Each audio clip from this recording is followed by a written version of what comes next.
Good morning to my best besties. In this video, we're doing another author spotlight, and this time I decided on Brandon Sanderson. Now, I read Tress of the Emerald Sea, and I really liked it. My only gripe with that book is that they were on the boat for so long, and that the world building was kind of breaking my brain. Like, I'm not that smart up here, so I really had to try to understand the world building of that, but I really did like that book. I also have read the first book in the Mistborn series, so I decided let's keep reading some Brandon Sanderson. Like, let's see if I'm really a Brandy Sandy kind of girl. First book I decided to read was Yumi and the Nightmare Printer, and I will preface saying that I read Yumi and the Nightmare Printer quite a while ago, and I recorded it and I kept that footage. I've just never been able to fit it into a video before. In this video, I'll be including that footage. Just know that I read it a long time ago and that my hair and everything about me looks a little bit different. The next book that I'm going to read is A Frugal Wizard's Handbook to Surviving Medieval London. It's a really long name of that book. The next book I'm going to read is A Sunlit Man, which is one that has recently come out by him. These are all of his secret projects, the Cosmere Universe secret projects. So I decided let me just read them all because the covers for all these books are giving. Maybe not so much the Frugal Wizard's Guide. All the other covers are giving and I really like them. Let me get started. We're going to start with Yumi and the Nightmare Printer. We'll play back that footage so that you guys can see. Almost 9 o'clock right now and I just started Yumi and the Nightmare Printer. I am on page 50 and I think I'm going to keep reading some more for tonight. But what I will say about this book is that I like it so far. So what we have is we have Painter, who is the Nightmare Painter. He's living in one world, and the way that I understand it is that there are like nightmares that come into his world, and in order to trap them, he kind of paints them, and then they're trapped in the canvas. And then we have Yumi, who is set in a different world, and she's kind of like this chosen one that's able to speak to spirits, and she's kind of seen as like a deity or kind of like a spiritual like leader, but it's not something that she wants. She doesn't necessarily want to be the chosen one. It's kind of like a burden placed upon her that she has to follow through with her duties. I really like this so far. I think like I said, I'm on page 50, and I think the story or what we're trying to overcome in the story is finally coming into play. But also don't mind my hair because I just took a shower and I kind of like roughly blow dried it. And also don't judge me because I'm using a random receipt as a bookmark, because I don't actually have bookmarks because most of the reading that I do are done either on my Kindle or I'm listening to the audiobook. But I do have the physical copy of Yumi, obviously, as you can see right here. So I decided to kind of read this one physically. And I am enjoying physically reading. I can't remember the last time I read a book physically. I like the illustrations that they have in this book.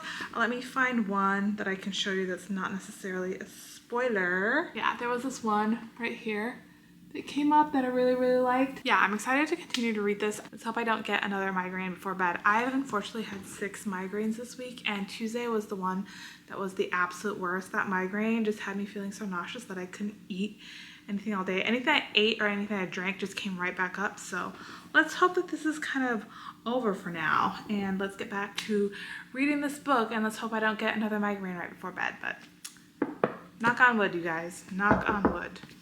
So let's keep reading this. And we are back. I am looking to read a little bit more of Yumi and the Nightmare Printer before bed, but it's 8 o'clock now, so I really don't know how far I'm gonna get into this. I made it in 100 pages yesterday. I'll just see how far I can get in tonight before I decide to go to bed. I will say, I am a little drunk. I had some gin and 2 margaritas at dinner tonight, and I really didn't eat that much food. We're a little drunk, and we're gonna attempt to read here. I'm hoping to get another 100 pages in, but who knows? I'm so tired. I just read 100 pages of Yumi on the Nightmare Printer, and it's well past 11 o'clock, and it is my bedtime. I will say that I'm still liking the book so far. It is getting a little bit repetitive of them like continuing swapping worlds, and I felt like Brandon Sanderson also did this in Tress, where it was just like they spent so long on that fucking boat that it kind of made the story drag on. So I'm really hoping now that I'm into part 3 something else is gonna happen to like kick the story up in gear, because we just can't keep swapping worlds and going back and forth. We gotta keep moving on. I feel like at this point he probably could have cut out maybe 50 pages and it would have been a bit more interesting. We'll read it another 100 pages tomorrow and hope that we keep chugging along. But I'm gonna go to bed. While looking at the footage for Yumi and the Nightmare Printer, I realized that I did not record a wrap up for this, but here I am giving you that wrap up. I ended up giving this book 5 stars. I liked it more than Tress of the MLC. That is because I found the story between Yumi and Nightmare to be very compelling. I think I mentioned in my previous updates is that Yumi is living in kind of this world where it kind of seems like the past, and then Painter is kind of in this futuristic world where there's electricity and all that stuff. They have somehow been able to spiritually swap bodies. Throughout the book, they're trying to figure out why they have the ability to do this. It is a love story. I think Brandon does state in the acknowledgments of this book is that he wrote it particularly for his wife because his wife wanted a romance story. And I think that this is romance light. We do see our omnipresent narrator Hoyd make a presence in this book, and he's kind of narrating the book for us. But I think what I liked about this is that there was a focus on the romance aspect between Yumi and Nightmare, and then there was also this mystical aspect between why are they able to swap bodies and such. That kind of twist ending of figuring out why their worlds are the way that they are was, I didn't see that coming, honestly. I thought there was some kind of time travel involved, and I didn't see the ending coming, so good for Brandon Sanderson for getting me on that one. Also, I think towards the end of this book I got really sad with that ending, and then I read the epilogue and then everything was fine. I think with his books you have to read the epilogue or else the ending is not going to make any sense for you. I think this was maybe less so for Tress of the MLC, but it's definitely true for Yumi and Nightmare Painter. But again, I gave this book 5 stars, and you will have seen by now that this book ended up on my favorites of 2023. So this is my wrap up of that book. Next, what we're going to do is that we are going to get into the Frugal's Wizard's Guides. I will like to say that I own all of these books, but I don't have them presently and currently with me where I am staying. But in the future, once I'm able to get my books back, that we will be doing kind of a book haul with me and organize my bookshelves with me. So yeah, let's get started on the Frugal's Wizard's Guides, and then I'll give you guys an update on that. Okay guys, I started a Frugal Wizard's Guide to Medieval London. I think that's what it's called. It's a really long title and I will probably never get it right. But I started it last night. We are entered into this world where our main character, his name is John, he's like just plopped into the world and he doesn't have any memories. It's kind of giving like the beginning of Project Hail Mary where he's like, I'm here, I have no idea what's going on, but I guess I have to figure it out. All he has on him is the handbook guide for the wizards, but he has realized so far that he is in this, like his own little pocket universe, which to me is kind of giving the vibe of like Scotland or Ireland is what his pocket universe is giving. So we figure out that he's here, he's a wizard, he's a cop, there are some baddies that are in his world. He keeps calling the cartel, so I don't really know what they are smuggling or what crime that they're committing. He runs into Cephawin pretty much right away in the book, and she is kind of, I don't want to say she's a witch, but or like someone who has magic-y in them, and this land that he is thrown into is very superstitious, and he meets like a clan lord whose name is Elston. We have Cephawin's brother who ends up getting kidnapped by the bad guys. One of the bad guys' name is Ulrich. I forget what the second bad guy's name is, but he's gotten kidnapped and they are on this adventure to then rescue him. It's kind of giving like Vikings, Ireland, Scotland kind of feeling to it. It is silly goofy. I think the narrator who's narrating this is the same one that did Yumi and the Nightmare Painter and Tress of the MLC. Our narrator, I think his name starts with H. Is it Hoth? Not Hodor. It's not Hodor. It might be Hoth or something like that. He hasn't made an appearance yet, so I'm keeping him in mind as I go through reading it, but we are 50% of the way through the book. I think I will be able to finish it tonight. I'm curious as to how we're gonna rescue Cephawin's brother. Forget his name already. That's the update that I have so far for this book. I will be finishing it tonight. I actually have a job interview in 20 minutes. It's virtual, so I'm trying to scarf down some food right before that, and hopefully I will do well in this interview. Please, dear God, I hope it goes well. And so yeah, I'll probably check in later tonight once I am done with the Wizard's Guide. Talk to you guys later. Good morning, guys. I have finished A Frugal Wizard's Guide to Medieval England. I will not get that title right. It is so long. Unnecessarily long, I might say. But I finished the book now and I just wanted to give you an update. I ended up giving this book 3 stars. I liked it. However, the second half of the book kind of lost me. I feel like this is an overall statement for Brandon Sanderson's book, is that once you get to like that ending and there's stuff going on or there's like fight scenes, it's just like kind of confusing that I couldn't quite follow what's going on. 3 stars because the ending was just straight up confusing. I would still recommend this book because I think if you like Sword Heart and you like Paladin's Grace, you are gonna like this book. This book has an unusually low Goodreads score for Brandon Sanderson's book, and I think that people who are picking this book up are having wrong expectations when they go into it. I don't think that you could consider this like high fantasy because Brandon Sanderson's world, he usually creates like an intense magic system where like you're kind of struggling to figure it out, and he has created characters that feel real. I think within this book, just set your expectations straight and to kind of like, I guess, do the opposite, because the world building in this world is done really well. However, it's not as intense as his previous work. There is a lighter magic system.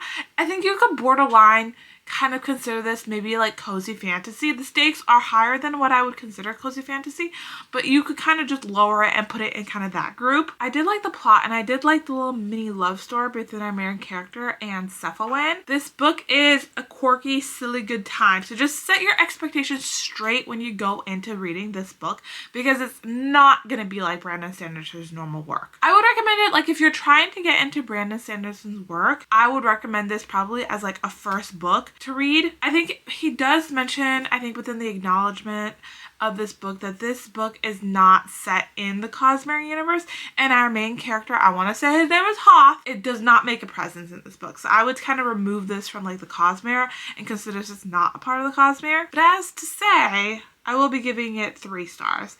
And then I did start Sunlit Man last night, and I am 60% of the way through with this book. So Sunlit Man is based on this guy. His name is Nomad, and he has been hopping around into different planets. He's kind of like a runaway. He's run away from the Night Brigade, I think it's called. He hops onto this one planet where the sun will literally kill you and people live in kind of like darkness or the shadows. There is this man called the Cinder King who is controlling all the people. He has some kind of like, I don't want to say magical, but some ability to kind of mind control the people that we haven't figured out so far yet in the book. And he is kind of just like this evil dictator. But once we hop on this land, our main character, Nomad, he has a person kind of just, or a soul living within him called Auxiliary. The way that I kind of think of it is Iron Man and his like person in his head that talks to him, or like his system in his head. It's not Jarvis anymore, but it's the lady.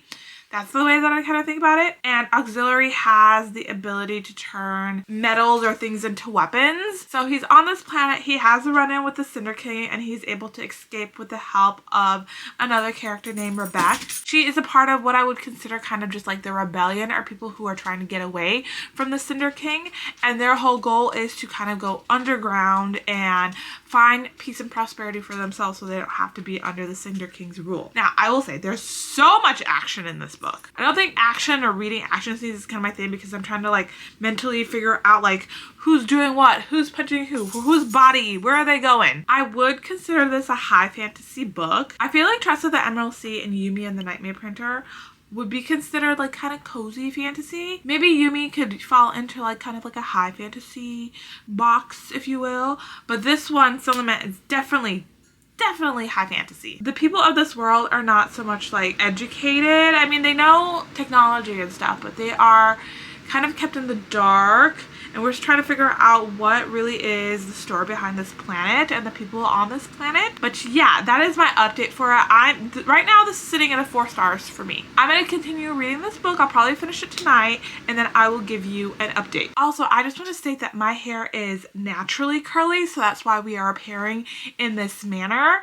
I'm trying to use less heat on my hair because it's kind of been damaging, especially after I got my hair dyed, to make it more blonder. You can't tell right now because of the curliness in my hair. I'm seriously considering getting one of those like smoothing treatments or one of those relaxers so that my hair will just be straight. I think those things last for like 6 to 8 weeks. But I'm seriously considering it because I use far too much heat in my hair and it's very damaging, and I would like to not be doing that. If I could take a shower and my hair dries naturally straight, that would be a blessing. But I'm considering it. If anyone out there has done a smoothing treatment or a relaxer in their hair before, please let me know, because this curliness, it ain't it. I've never figured out how to make my naturally curly hair look good. Gel, cream gel, all that stuff, it just doesn't work for me. Okay guys, I am back, still living my best curly hair life, but I finished The Sunlit Man, and I think I'm gonna give this book 4 stars. So there was a huge chunk in the middle where they were trying to escape the Cinder King. I don't remember the update that I gave you last, but they were trying to escape the Cinder King. Like the ship that the rebels, is I guess what I'm calling them, that they live on is called the Beacon, and so they're trying to get all the people on the Beacon, which they refer to as the Beaconite, away from the Cinder King and to this part of the planet where they believe people who are more like advanced or have the technology to assist them live. So they're just making their way, flying their ship, and then Cinder King is after them. We learned a lot about Rebecca and her sister Elegy that Nomad rescued in the beginning of the book. But all this to say is I like the plot of the book, but there was a huge chunk in the middle while they were like running away from the Cinder King that I was just like very confused, because there was a lot of like action, fighting stuff going on, and a lot to do with the spaceship that I just wasn't, my brain was just not comprehending. Like I feel like this book is one of the Brandon Sanderson's book that I have read that truly felt like I lost some brain cells trying to put 2 and 2 together. At some point I had to tell myself, girl, you will not be understanding the world building. You will not be understanding the system of this planet and the sun gems or the sun hearts or whatever they were calling them. Like, girl, you will not be understanding it, so just like put it aside and just be there for the ride. So what I liked about this book is the relationship between Rebecca and her sister Elegy, and then we also have Nomad. And then for Nomad, for some reason, like 2/3 into the book, they started calling him Zelion. For some reason, I was not comprehending 2 and 2 together. And again, because I was not understanding is like why I'm giving it 4 stars. I just liked the story. I liked the character development and the trials that Nomad had to go through to help save these people. And I also like, there was kind of like a sacrifice towards the end of the book that I also liked. The other thing that I learned about Brandon Sanderson's book is that they gonna be thick, so it's gonna take you a while to finish it. The epilogues of his secret projects are, I would say, required reading, because the epilogue is really gonna put 2 and 2 together, especially in Yumi and the Nightmare Printer. Like, if you've read that book, then you know, like, you have to read the epilogue in order to understand the end of that book. I feel like I'm saying a lot of negative stuff, but like Nomad really went through it to become the person that he is today. This book did kind of end on a cliffhanger of Nomad being able to, like, he helped the people, but then he also couldn't stay with the people. There's still that unresolved plot of him running from the Night Brigade and what his past is that wasn't explored in this book. I do wish there was a part 2, so I hope that Brandon Sanderson writes a second book and makes this kind of a series. I know Tress, Yumi, and the Frugal Wizard's Guide, or the Frugal Wizard's Handbook. I will never get the name of that book right.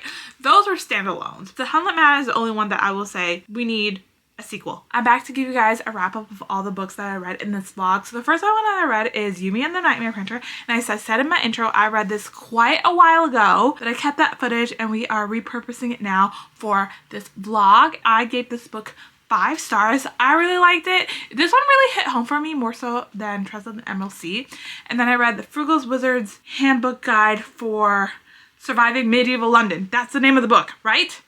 That's gotta be right. Gave that one 3 stars. That one was kind of, I want to say, out of pocket for Brandon Sanderson's normal work. Normally he builds these really intense like world building places with a lot of like magic systems and like depth to the characters, but I feel like this one was a bit more simplistic, and I think it was shorter than the other 3 books, but I gave it 3 stars just for like the simplicity of the story. I did like where the story was going and what happened there. I still really liked it, but it's just not like what I expected from Brandon Sanderson's work, and I think if you do decide to pick up this book, like, you have to shift your expectations from what you have read from him before, because this is very different. This is very quirky, simple world building. I would maybe even put it in a cozy fantasy kind of, you know, genre. Think of it as a cross between Sword Heart, Paladin's Grace, and then you're not adding Frugal Wizard's guides into it, so it's kind of in the same vein of those books. And then the next book that I read was Sunlit Man, which I ended up giving 4 stars.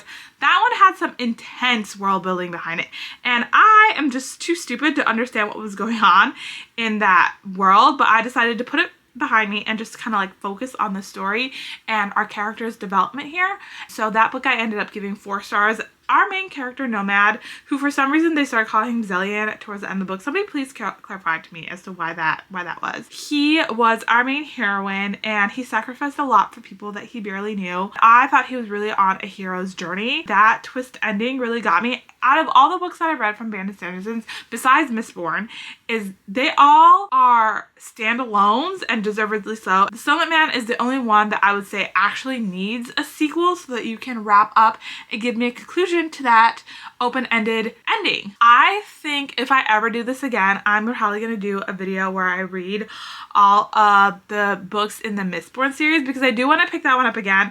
I think that I can get back into some more main Brandy Sandy books other than his Secret Project works. I don't own the Mistborn, that book physically, but I want to, and I want to continue on with that series, and this video has pretty much inspired me to continue to do that. Yeah, that is it. This is all I have for this video.